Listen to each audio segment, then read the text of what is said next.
Plus one കെമിസ്ട്രിയിലെ important topics discuss ചെയ്യുന്ന വീഡിയോയിലേക്ക് എല്ലാവർക്കും സ്വാഗതം. ഇന്ന് നമ്മൾ ഡിസ്കസ് ചെയ്യുന്നത് തേർഡ് ചാപ്റ്ററായ classification of elements and periodicity in properties എന്ന ചാപ്റ്ററിലെ ഇമ്പോർട്ടൻറ്റ് ടോപ്പിക്സും പ്രീവിയസ് ഇയേഴ്സ് ക്വസ്റ്റ്യൻസുമാണ്. ഈ ചാപ്റ്ററിൽ നിന്ന് ഏറ്റവും കൂടുതൽ തവണ ചോദിച്ചിരിക്കുന്നത് ലോസ് തന്നെയാണ്. മെൻഡലീവ്സ് പീരിയോഡിക് ലോയും മോഡേൺ പീരിയോഡിക് ലോയും. അതെന്താണെന്ന് നോക്കാം. So the first one, Mendeleev's periodic law. അതിന്റെ സ്റ്റേറ്റ്മെന്റ് നന്നായിട്ട് പഠിക്കണം. The physical and chemical properties of elements are periodic functions of their atomic weights. Atomic weight കൂടി വരുന്ന ക്രമത്തിലാണ് എലമെന്റ്സിനെ മെൻഡലീവ് അറേഞ്ച് ചെയ്തിരിക്കുന്നത്. ഡിമിട്രി മെൻഡലീവ് എന്ന റഷ്യൻ കെമിസ്റ്റ് ആണ് ഈ ലോ പ്രപ്പോസ് ചെയ്തത്. ഇനി ഈ ലോയെ ബേസ് ചെയ്ത് അദ്ദേഹം ഒരു പീരിയോഡിക് ടേബിൾ ഉണ്ടാക്കി. ആ പീരിയോഡിക് ടേബിളിന്റെ ഇമ്പോർട്ടന്റ് ഫീച്ചേഴ്സ് എക്സാമിന് ചോദിച്ചിട്ടുണ്ട്. Important features of Mendeleev's periodic table പഠിച്ചു വെക്കുക. First one, here elements are arranged in the increasing order of atomic weight in 7 horizontal rows and 9 vertical columns. 7 horizontal റോസിലും 9 vertical കോളംസിലുമായിട്ട് എലമെന്റ്സിനെ അറേഞ്ച് ചെയ്തിരിക്കുന്നു. Second one, elements with similar properties were kept in the same group. ഒരേ properties ഉള്ള എലമെന്റ്സിനെ ഒരു ഗ്രൂപ്പിൽ അദ്ദേഹം പ്ലേസ് ചെയ്തു. Now the third one, he used broader range of physical and chemical properties to classify elements. എലമെന്റ്സിന്റെ നിരവധി physical and chemical properties പഠിച്ചിട്ടാണ് അദ്ദേഹം എലമെന്റ്സിനെ classify ചെയ്തത്. Fourth one, he left several gaps in the periodic table for undiscovered elements and predicted some of their general physical properties. അദ്ദേഹം നിരവധി vacant spaces അദ്ദേഹത്തിന്റെ periodic ടേബിളിൽ കൊടുത്തു. കാരണം ഭാവിയിൽ കണ്ടുപിടിക്കപ്പെടാൻ ഇടയുള്ള എലമെന്റ്സിനെ പ്ലേസ് ചെയ്യാൻ വേണ്ടിയാണ് അത് കൊടുത്തത്. മാത്രമല്ല അദ്ദേഹം ആ കണ്ടുപിടിക്കാൻ സാധ്യതയുള്ള എലമെന്റ്സിന്റെ കുറച്ച് ഫിസിക്കൽ പ്രോപ്പർട്ടീസ് പ്രെഡിക്റ്റ് ചെയ്യുകയും ചെയ്തിരുന്നു. So important features of Mendeleev's periodic table എന്തൊക്കെയാണെന്ന് ചോദിച്ചു കഴിഞ്ഞാൽ ഇത്രയും നിങ്ങൾ എഴുതി വെക്കുക. ഇനി മെൻഡലീവ്സ് പീരിയോഡിക് ടേബിളിന്റെ demerits.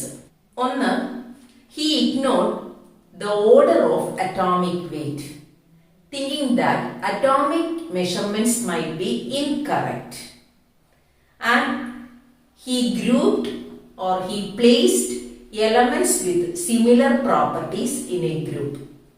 Mendeleev's periodic law atomic weight കൂടി കൂടി വരുന്ന ക്രമത്തിലാണ് എലമെന്റ്സിനെ അറേഞ്ച് ചെയ്യുന്നതെന്ന് പറഞ്ഞു.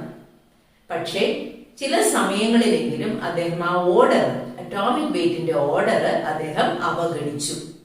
അതെന്തുകൊണ്ടാണ്? അറ്റോമിക് മെഷർമെന്റ് തെറ്റായിരിക്കാം പല കാരണങ്ങൾ കൊണ്ട് എന്നുള്ള കൺസെപ്റ്റിലാണ് അങ്ങനെ ചെയ്തത്. അത് ഒരു ലിമിറ്റേഷൻ ആണ്. ഇനി രണ്ടാമത്തെ ലിമിറ്റേഷൻ എന്ന് പറയുന്നത്, since atomic weight did not increase in a regular manner, he could not predict how many elements are present between two elements. അതായത് അറ്റോമിക് വെയിറ്റ് റെഗുലർ ആയിട്ട് ഇൻക്രീസ് ചെയ്യാത്തത് കൊണ്ട് രണ്ട് എലമെന്റിന്റെ ഇടയിൽ എത്ര എലമെന്റ് കണ്ടുപിടിക്കപ്പെടാൻ ഉണ്ട് എന്ന് പ്രെഡിക്റ്റ് ചെയ്യാൻ അദ്ദേഹത്തിന് സാധിച്ചില്ല. ലിമിറ്റേഷൻ ആയിട്ട് ഇത് രണ്ടെണ്ണം എഴുതി വെക്കുക. നൗ അടുത്ത ലോയാണ് മോഡേൺ പീരിയോഡിക് ലോ. ഇത് പ്രപ്പോസ് ചെയ്ത സയന്റിസ്റ്റ് ആരാണ്? Henry Moseley. ഹെൻറി മോസ്ലി എന്ന് പറയുന്ന സയന്റിസ്റ്റ് ആണ് മോഡേൺ പീരിയോഡിക് ലോ പ്രപ്പോസ് ചെയ്തത്. എന്താണ് modern periodic law? The physical and chemical properties of elements are periodic functions of their atomic numbers. മെൻഡലീവിന്റെ periodic law atomic weight ആയിരുന്നെങ്കിൽ modern periodic law എന്താണ്? Atomic number ആണ്. നിരവധി എലമെന്റ്സിന്റെ x-ray spectra പഠിച്ചിട്ടാണ് atomic വെയിറ്റിനേക്കാൾ ഫണ്ടമെന്റൽ ആയിട്ടുള്ള പ്രോപ്പർട്ടി അറ്റോമിക് നമ്പർ ആണെന്ന് ഹെൻറി മോസ്ലി പ്രൂവ് ചെയ്തത്. അപ്പം അതനുസരിച്ച് മോഡേൺ പീരിയോഡിക് ലോയെ ബേസ് ചെയ്ത് നിരവധി പീരിയോഡിക് ടേബിളുകൾ നിലവിൽ വന്നിട്ടുണ്ട്. നമ്മൾ ഏറ്റവും കൂടുതൽ യൂസ് ചെയ്യുന്ന long form of the periodic table ആണ്. ആ long form of the periodic ടേബിളിന്റെ ഒരു ചിത്രമാണ് നിങ്ങൾ കാണുന്നത്. ഇവിടെ എലമെന്റ്സിനെ 7 പീരിയഡിലായിട്ടും 18 ഗ്രൂപ്പുകളിലുമായിട്ടും അറേഞ്ച് ചെയ്തിരിക്കുന്നു. 1ഉം 2ഉം ഗ്രൂപ്പുകള് ആൽക്കലി മെറ്റൽസും ആൽക്കലൈൻ എർത്ത് മെറ്റൽസുമാണ്. അവ എസ് ബ്ലോക്ക് എലമെന്റ്സ് ആണ്. 13 മുതൽ 18 ഗ്രൂപ്പ് വരെയുള്ള എലമെന്റ്സ് പി ബ്ലോക്ക് എലമെന്റ്സ് ആണ്. 3 മുതൽ 12 വരെയുള്ള ഗ്രൂപ്പുകൾ ഡി ബ്ലോക്ക് എലമെന്റ്സ് ആണ്. ഏറ്റവും താഴെയായിട്ട് 6ാമത്തെയും 7ാമത്തെയും പീരിയഡിന്റെ എക്സ്റ്റൻഷൻ ആണത് ലാന്തനോയിഡ്സ്, ആക്ടിനോയിഡ്സ്. അവയാണ് എഫ് ബ്ലോക്ക് എലമെന്റ്സ്. ഇവയുടെ ഇമ്പോർട്ടന്റ് ആയിട്ടുള്ള ക്യാരക്ടറിസ്റ്റിക്സ് എന്താണെന്ന് നോക്കാം. ഇതും എക്സാമിന് ചോദിക്കാറുണ്ട്. അതിനു മുമ്പ് എന്താണ് പീരിയഡ്സ്, എന്താണ് ഗ്രൂപ്പ് എന്നൊന്ന് പറയും. The horizontal rows in a periodic table are called periods and the vertical columns are called groups. ഇനി all the elements in a group have same number of valence electron. ആ ഗ്രൂപ്പിലെ എല്ലാ എലമെന്റ്സിനും എന്താണ് same number of valence electrons ആണ്. അതുകൊണ്ട് തന്നെ അവയുടെ chemical properties similar ആയിരിക്കും. നമുക്കറിയാം ഒരു എലമെന്റിന്റെ കെമിക്കൽ പ്രോപ്പർട്ടി ഡിറ്റർമിൻ ചെയ്യുന്നത് ആരാണ്? അതിലെ വാലൻസ് ഇലക്ട്രോണുകളാണ്. അപ്പൊ തീർച്ചയായിട്ടും ഒരു ഗ്രൂപ്പിലെ എല്ലാ എലമെന്റ്സിനും സിമിലർ കെമിക്കൽ പ്രോപ്പർട്ടീസ് വരാൻ കാരണം എന്തുകൊണ്ടായിരിക്കാം? Same number of valence electrons ഉള്ളത് കൊണ്ടാണ്. ഓക്കെ, നൗ എലമെന്റ്സിന്റെ ക്ലാസിഫിക്കേഷൻ 4 ബ്ലോക്ക് ആയിട്ട് ക്ലാസിഫൈ ചെയ്തിട്ടുണ്ടെന്ന് പറഞ്ഞു. അതിലെ first block S block elements. ഇത് പഠിച്ചു വെക്കണം. ഇതിന്റെ ഫീച്ചേഴ്സ് പരീക്ഷയ്ക്ക് ചോദിക്കുന്നുണ്ട്. എസ് ബ്ലോക്ക് എലമെന്റ്സ് 4 കാര്യങ്ങളാണ് ഏത് ചോദിച്ചാലും നമ്മൾ എഴുതേണ്ടത്. ഫസ്റ്റ്, എന്താണ് S block element? What is an S block element? If the valence electron enters in the S subshell, we call it as an S block element. ഇനി രണ്ടാമത്തത്, പീരിയോഡിക് ടേബിളിലെ ഏതൊക്കെ group elements ആണ് എസ് ബ്ലോക്ക് എലമെന്റ് എന്നാണ് പറയുന്നത്? Group 1 and 2 and their general outer electronic configuration. മൂന്നാമത്തെ point, general outer electronic configuration is NS1 to 2. അതായത് ഒന്നാമത്തെ ഗ്രൂപ്പിലെ NS1 ആണ്, രണ്ടാമത്തെ ഗ്രൂപ്പില് NS2 ആണ്. ഓക്കെ, ഇനി അവയുടെ properties. They are metals and their reactivity and metallic character increases down the group. ഇത്രയും കാര്യങ്ങൾ എഴുതിയാൽ മതി. ഓക്കെ, അപ്പൊ എന്തൊക്കെയാണ് ഒന്നുകൂടി പറഞ്ഞാല്, if the valence electron enters in the S subshell, we call it as S block element. Their general outer electronic configuration is NS1 to 2 and group 1 and 2 are called S block elements and they all are metals and their metallic character and reactivity increases down the group. Okay, next is P block element. What is a P block element? If the valence electron enters in the P subshell, we call it as a P block element. Now, periodic table ഏതൊക്കെ ഗ്രൂപ്പുകളാണ് P block elementൽ വരുന്നത്? Group 13 to 18. ഈ ഗ്രൂപ്പാണ് periodic ടേബിളില് P block elementsന്റെ വിഭാഗത്തിൽ വരുന്നത്. ഇനി the general outer electronic configuration NS2 NP1 to 6. P സബ്ഷെല്ലിൽ 1 മുതൽ 6 വരെ electrons fill ചെയ്യുന്നു വാലൻസ് ഷെല്ല്. ഗ്രൂപ്പ് 13 മുതൽ 18. ഈ ഗ്രൂപ്പിലാണ് ഇമ്പോർട്ടന്റ് ആയിട്ടുള്ള ഓക്സിജൻ ഫാമിലി, അതായത് ചാൽക്കോജൻസ് എന്ന പേരിൽ അറിയപ്പെടുന്നു. ചാൽക്കോജൻസ്, then halogen family, halogens, then Noble gases. ഇതെല്ലാം വരുന്നത് ഈ ഗ്രൂപ്പിലാണ് നമുക്ക് പറയാം. ഇനി next is the property metallic or non metallic nature. In p block element, the non-metallic nature increases from left to right. Group 13 നിന്ന് 18 പോകുന്തോറും ഏത് ക്യാരക്ടർ ഇൻക്രീസ് ചെയ്യുന്നു? നോൺ മെറ്റാലിക് നേച്ചർ ഇൻക്രീസ് ചെയ്യുന്നു. And metallic nature increases down the group. ഓരോ ഗ്രൂപ്പിലും താഴേക്ക് വരുന്തോറും metallic character കൂടുന്നു.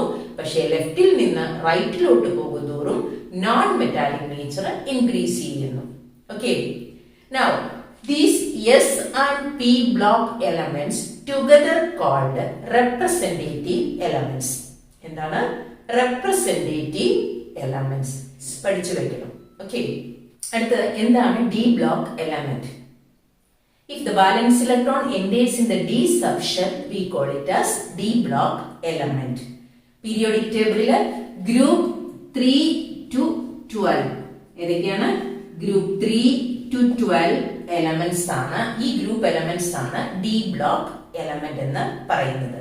And their general electronic configuration is പഠിച്ചു വെക്കണം.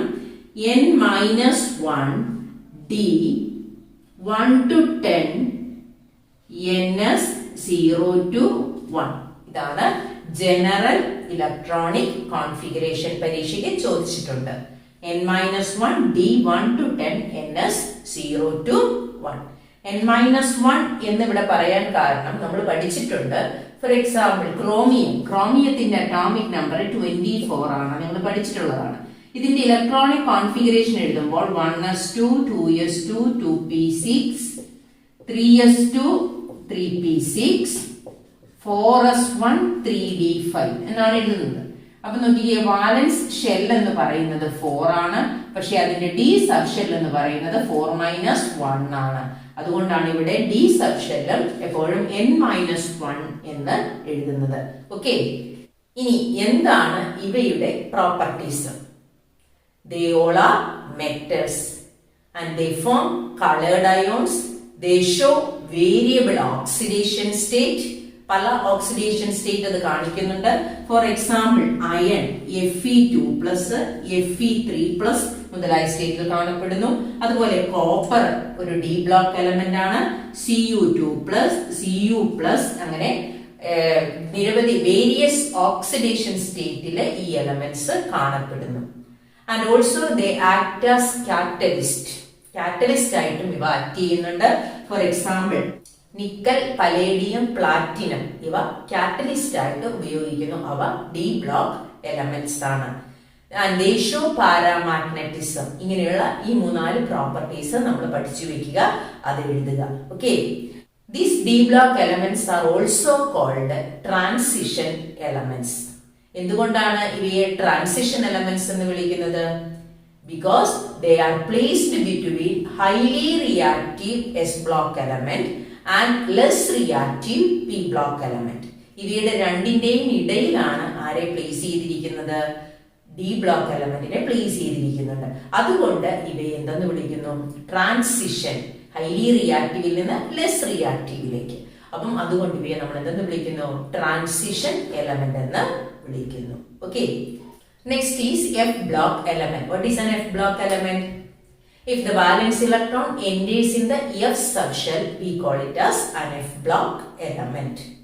And in periodic table, the 6th and the 7th group, അതിന്റെ extension ആണ് നമ്മൾ ലാന്തനോയിഡ്സ് ആൻഡ് ആക്ടിനോയിഡ്സ്. ഏറ്റവും ബോട്ടം പോർഷനിൽ സെപ്പറേറ്റഡ് ആയിട്ട് കിടക്കുന്ന എലമെന്റ്സ് ആണത്. അവയിൽ ആരൊക്കെയുണ്ട്? Lanthanoids and actinoids F block എലമെന്റിൽ ഉള്ളതാണ്. ഇതില് ആക്ടിനോയിഡ്സ് എന്ന് പറയുന്നത് റേഡിയോ ആക്റ്റീവ് ആണ്. Actinoids are radioactive. Okay, ഇനി ഇവയുടെ general electronic configuration n-2 F 1 to 14, n-1 D 0 to 1, ns2. ഇതാണ് ജനറൽ ഇലക്ട്രോണിക് കോൺഫിഗറേഷൻ. ഇതും പഠിച്ചു വെക്കണം, പരീക്ഷയിൽ ചോദിച്ചിട്ടുണ്ട്. Okay, now these elements coming after uranium. ഇവിടെ ആക്ടിനോയിഡ് സീരീസിലെ യുറേനിയത്തിന് ശേഷം വരുന്ന എലമെന്റ്സിനെ വിളിക്കുന്ന പേരാണ് ട്രാൻസ് യുറേനിയം എലമെന്റ്സ്. എന്താണ് transuranium element? F block എലമെന്റ്സിന്റെ ഫീച്ചേഴ്സ് എഴുതാൻ പറഞ്ഞു കഴിഞ്ഞാൽ ഇത്രയും കാര്യങ്ങൾ എഴുതുക. If the valence electron enters in the F subshell, we call it as F block element, and lanthanoids and actinoids constitute F block element. Their general electronic configuration is N-2, F1 to 14, N-1, D0 to 1, and Ns2. And the elements coming after uranium is called transuranium elements, and actinoids are radioactive. Okay. ഇപ്പൊ നമ്മൾ പറഞ്ഞ ടോപ്പിക്കിൽ നിന്ന് previous ഇയറിൽ ചോദിച്ചിട്ടുള്ള ചോദ്യങ്ങൾ ഞാൻ club ചെയ്ത് എഴുതിയിരിക്കുന്നതാണ്. Account for the following transition elements are D block elements. Answer എന്താ എഴുതുന്നേ? If the valence electron enters in the D subshell, we call it as a D block element എന്ന് എഴുതിയാൽ ആൻസർ ആയി. Okay. Now, why is potassium considered as an S block element? എന്തുകൊണ്ടാണ് potassium ഒരു S block element ആയിട്ട് consider ചെയ്യുന്നത്? So you write the electronic configuration of potassium. നമുക്കറിയാം പൊട്ടാസ്യത്തിന്റെ atomic number 19 ആണ്. അപ്പൊ നമ്മൾ എഴുതുമ്പോൾ ആർഗണിന്റെ കോൺഫിഗറേഷന്റെ കൂടെ 4s1 ആഡ് ചെയ്താൽ എന്തായി? പൊട്ടാസ്യത്തിന്റെ ഇലക്ട്രോണിക് കോൺഫിഗറേഷൻ ആയി. ആർഗണിന്റെ നമുക്കറിയാം ആർഗൺ 18 ആണ്. എങ്ങനെ എഴുതും? 1s2, 2s2, 2p6, 3s2, 3p6. So 4s1. So this is the electronic configuration of potassium. Why it is considered as an S block element? Because here the valence electron enters in the S subshell. We call it as an S block element. Okay, അങ്ങനെ എഴുതണം. ശ്രദ്ധിച്ച് കൂടെ തന്നെ എഴുതി പോകണം കേട്ടോ. അടുത്ത question, transition elements were placed in groups 3 to 12 in the periodic table. Give any two characteristics of transition elements. Transition element നമ്മൾ ആദ്യം പറഞ്ഞ 4-5 പ്രോപ്പർട്ടീസിൽ 4-5 ഫീച്ചേഴ്സിൽ ഏതെങ്കിലും 2 എഴുതുക. ഓക്കെ. അതിന്റെ ജനറൽ ഔട്ടർ ഇലക്ട്രോണിക് കോൺഫിഗറേഷൻ ആകാം, അത് വേരിയബിൾ ഓക്സിഡേഷൻ സ്റ്റേറ്റ് കാണിക്കുന്നതാകാം, മെറ്റൽസ് ആണെന്ന് പറയുന്നതാകാം, ഏതെങ്കിലും 2 എഴുതുക. Next, in the periodic table, elements are classified in 4 blocks. Explain any 2 blocks. ഏതെങ്കിലും 2 ബ്ലോക്ക് എക്സ്പ്ലെയിൻ ചെയ്യാനാണ് ചോദിച്ചിരിക്കുന്നത്. 4 ബ്ലോക്കും നമ്മളിവിടെ പറഞ്ഞു കഴിഞ്ഞു. 2 മാർക്സ് ക്വസ്റ്റ്യൻ ആണ്. അത് നന്നായിട്ട് പഠിച്ചു വയ്ക്കുക. ഓക്കെ. അടുത്തത്, in the modern periodic table, elements in a given group have similar chemical properties. Give reason. Similar chemical properties ആണ് ഒരു ഗ്രൂപ്പിലുള്ള എലമെന്റ്സിനെല്ലാം. എന്തായിരിക്കും കാരണം? In a group all the elements have same number of valence electrons, and the number of valence electrons determines the chemical properties of elements. So it possesses similar chemical properties. അങ്ങനെ എഴുതി വെക്കുക. Okay. Now, state modern periodic law. Modern periodic law എന്തിനെ base ചെയ്തതാണ്? Atomic നമ്പറിനെ base ചെയ്തതാണ്. So low state ചെയ്യുക, അത് നന്നായിട്ട് പഠിക്കുക. Now, who proposed the periodic law of elements for the first time? State the law. ആരാണ് ഫസ്റ്റ് ടൈം ഇൻട്രൊഡ്യൂസ് ചെയ്തത്? That is Dmitri Mendeleev. ആ പേര് പഠിച്ചു വെക്കുക. 2 പേരുടെ പേരും പഠിച്ചു വെക്കണം. പേര് ചോദിക്കാറുണ്ട്. Henry Moseley modern periodic law, Dmitri Mendeleev Mendeleev's periodic law. അപ്പം ഇനി ആ ലോ സ്റ്റേറ്റ് ചെയ്യുക. മെൻഡലീവിന്റെ the elements are arranged in the increasing order of their atomic weights. Law എന്താണ്? The physical and chemical properties of elements are periodic functions of their atomic weights. അടുത്തത്, atomic number 100 മുകളിലുള്ള എലമെന്റ്സിന്റെ IUPAC naming ആണ്. ഇത് എക്സാമിന് ചോദിക്കുന്നതാണ്. അപ്പൊ അതിനുവേണ്ടി നമ്മൾ ആദ്യം എലമെന്റ്സിന്റെ IUPAC നെയിം എഴുതുന്നതിന് ആദ്യം അവയുടെ വേർഡ് റൂട്ട് പഠിക്കണം. റൂട്ട് നെയിം ഉണ്ട്. ഓരോ നമ്പറിനും ഓരോ റൂട്ട് നെയിം ഉണ്ട്. അപ്പം അതാണ് ഇവിടെ ടേബിളിൽ കൊടുത്തിരിക്കുന്നത്. നോക്കുക. 0യുടെ റൂട്ട് നെയിം എന്ന് പറയുന്നത് നിൽ ആണ്. 1 UN, 2 bi, 3 tri, 4 quad, 5 pent, 6 hex, 7 sept, 8 oct, 9n ENN. അപ്പൊ ഈ റൂട്ട് നെയിം പഠിച്ചു വെച്ച് കഴിഞ്ഞാൽ ഈസി ആയിട്ട് നമുക്ക് എഴുതാം. ആ റൂട്ട് നെയിം ഒരു എലമെന്റിന്റെ അറ്റോമിക് നമ്പർ തന്നിട്ടുണ്ടെങ്കിൽ ഈ റൂട്ട് നെയിം ആ ഓർഡറിൽ എഴുതുക. ആ നമ്പറിന്റെ ഓർഡറിൽ റൂട്ട് നെയിം എഴുതി അതിനുശേഷം IUM എന്ന് ആഡ് ചെയ്യുക. എങ്ങനെയാണ്? IUM എന്ന് ആഡ് ചെയ്യുക. അത് നമുക്ക് എഴുതി നോക്കാം. പ്രീവിയസ് ഇയറിൽ ചോദിച്ചിട്ടുള്ള ചോദ്യങ്ങൾ തന്നെ നമുക്കെടുത്ത് എഴുതി നോക്കാം. Okay, write the UPSC name of the element 117. 117. അപ്പൊ 1ന്റെ വേർഡ് റൂട്ട് എന്താണ്? UN. UN again 1 UN 7 sept, then add IUM. So this is the IUPSC name. ഇനി ഇതിന്റെ അബ്രീവിയേഷൻ ഷോർട്ട് ഫോം സിമ്പൽ എങ്ങനെ എഴുതാം? ഇതിന്റെ എല്ലാം ഫസ്റ്റ് ലെറ്റർ ചേർത്ത് എഴുതുക. U again 1ന്റെ U, സെപ്റ്റിയം 7ന്റെ S. Now അടുത്ത എലമെന്റ് 104. 104. അപ്പൊ എഴുതുമ്പോ എങ്ങനെ വരും? UN 0ക്ക് നിൽ, നില്ലാണ് റൂട്ട് നെയിം. ദെൻ 4 ക്വാഡ് ആണ്. ദെൻ അവസാനിക്കുന്നത് IUM. സോ ഇതിന്റെ ഷോർട്ട് ഫോം സിമ്പൽ എങ്ങനെ എഴുതും? UNQ. ഓക്കെ, അടുത്ത എലമെന്റ് 109. 109 വേർഡ് റൂട്ട് UN, 0യുടെ നില്ല്, 9n ENN. Then add IUM and its symbol is UNE. Okay. ഇനി തിരിച്ചു ചോദിച്ചിട്ടുണ്ട് the atomic number of the element with IUPAC name. Name തന്നിട്ടുണ്ട്. Name ഇതാണ് UN BIUM and by M. അപ്പൊ IUPAC name തന്നിട്ടുണ്ട്. ഇതിന്റെ atomic number എഴുതണം. എന്ന് പറയുന്നത് ഏതാണ്? 1 ആണ്. എഗെയിൻ UN, അപ്പൊ എഗെയിൻ ഒരു 1 കൂടി. ഇനി ബൈ എന്ന് പറയുന്നത് 2 ആണ്. സോ അറ്റോമിക് നമ്പർ എത്രയാണ്? 112. ഇതൊന്ന് പഠിച്ചു വെച്ചാൽ ഈസി ആയിട്ട് ഒരു മാർക്ക് സ്കോർ ചെയ്യാം. ഓക്കെ, അപ്പൊ ഇന്ന് ഡിസ്കസ് ചെയ്ത ഈ ടോപ്പിക്ക് നന്നായിട്ട് പഠിക്കുക. And thank you for watching.